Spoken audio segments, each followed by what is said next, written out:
All I want is the perfect camera. All I want is a perfect camera. I think I just found my photography style. When you're going insane with the things that you saw, when you sum it all up till they break you down, you gotta roll. Let it roll again.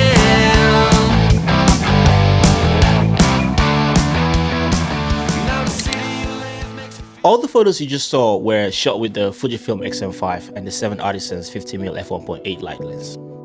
You see, us as photographers always seem to overcomplicate things, emphasizing stuff like the rule of thirds, leading lines, or a balanced horizon, framing through a frame, symmetry and patterns, negative space, foreground elements and depth of field.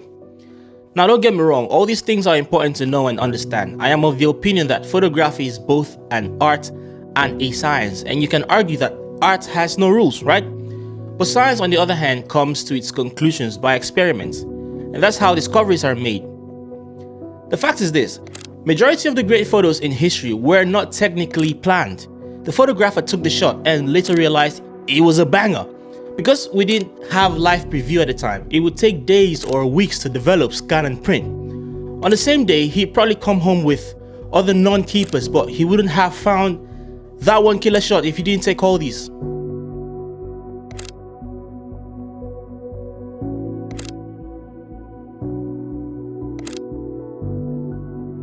My point is, sometimes we overemphasize even things like camera gear theories, but ignore the importance of the act itself, just taking pictures.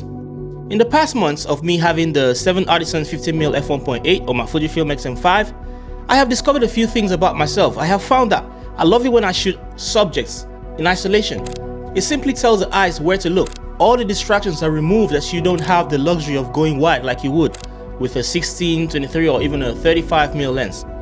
In that moment, I have far less things to worry about. I don't think too much about color schemes, where to place the object within the frame, because that's just going to come naturally depending on what the subject is. Most times, there isn't even space to incorporate foreground elements. I just focus on the subject and take the shot.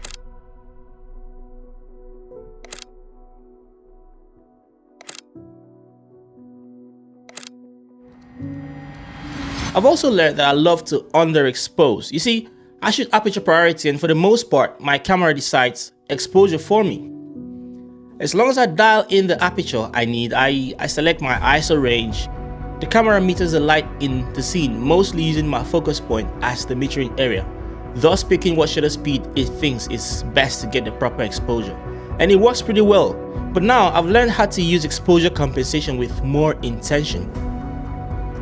By setting it to negative 0.3 to negative 0.7 or even -1 in bright environments, I tend to get punchier photos with more contrast and definition off the bat as opposed to shooting flat or slightly overexposed. Yes, I know overexposure is a different technique on its own used by many professionals in certain scenarios, but like I said, this is what I have found to work best for me, with my photography style of course.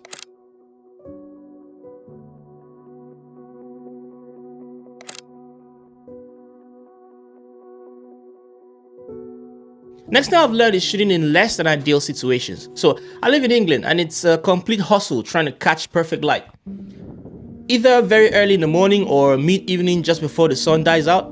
But even in these times, the clouds might decide to just play tricks on you and come on and off at random times. It might just decide to even become very windy, making everything and everyone become so unsettled outside, hence causing chaos with photography.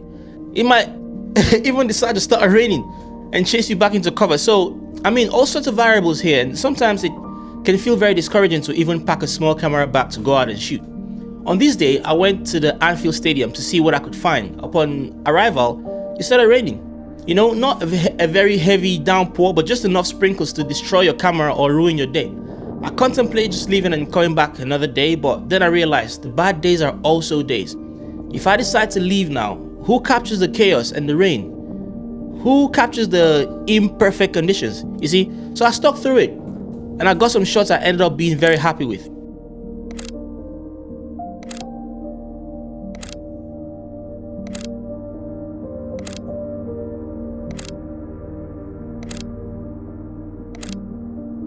The 7Artisans 50mm F1.8 light line of lenses is a very decent lens. It is well built, lightweight, and it costs only £115, which is a fraction of the price of other lenses in the same category. I'm not a photographer who shoots sharpness charts, but if you're on a pixel peeping thing, I'll tell you it's the sharpest from f4.5 to f8. It focuses properly both in auto mode and manual mode. It is all around a good tool, but of what use is a good tool if you don't go out to do the work? So go out there and shoot something.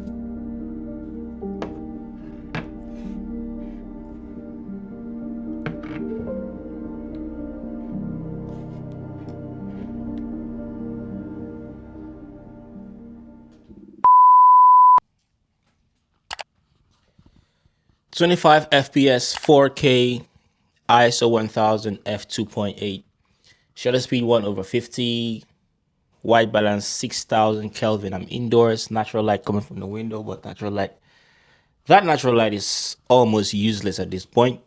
And what else?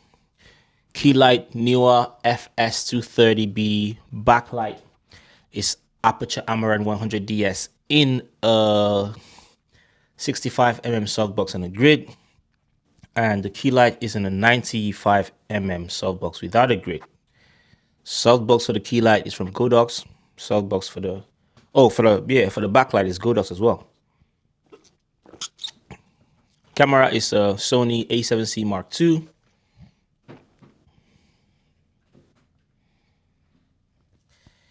On a GVM slider, 80cm. I can't remember what the full model name is. So it's the 80cm GVM slider on a can't remember what the teleprompter is, but there's a teleprompter up here right now. And yeah, it works. It works. So I'm just gonna wait for this to come back to the front, and I'll start the teleprompter and I'll start recording my script. This is my first time recording with a teleprompter. I never thought I would see this day because I never liked the way I look talking to a teleprompter. So yeah, first time for everything.